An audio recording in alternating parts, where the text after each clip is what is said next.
The European Union's botched trade deal with Mercosur has infuriated many inside the bloc for years, and one critic described it as a disaster waiting to happen.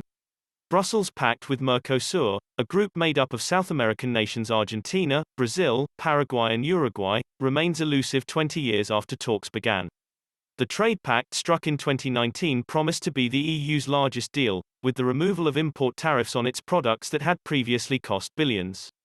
But 2 years after a preliminary agreement was reached, it is unclear whether it will ever be implemented due to Europe's concerns over Amazon deforestation and skepticism about Brazil's commitment to tackling climate change under its president Jair Bolsonaro.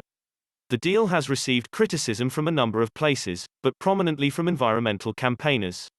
National governments must now reject this deal, or else they make themselves complicit in accelerating the destruction of the Amazon and other vital ecosystems. In the European Parliament meanwhile, MEPs are split. German MEP Sven Simon of the European People's Party said, "What would be the environmental and social consequence of withdrawing from the agreement and increasing the US and Chinese trade in the area? This is the key question." President of the European Greens, Philippe Lamberts, told his colleagues in January that the Mercosur deal would be a disaster for farmers in Europe and the environment. Before an agreement was reached, farmers took to the streets in 2018 to rage at the proposal. Pictures even emerged of EU flags being burned. An organization representing ethanol companies in Europe, EPUR, claimed the EU had thrown the industry and farmers under the bus, lambasting the bloc for hypocrisy when a preliminary agreement was reached.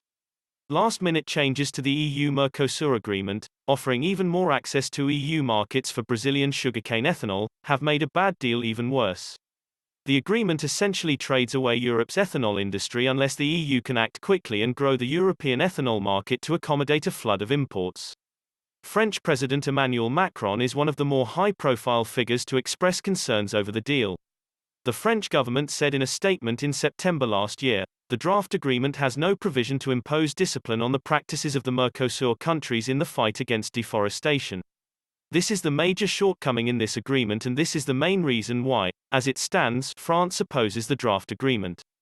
German Chancellor Angela Merkel, meanwhile, also expressed significant doubts over the deal, given the extent of deforestation.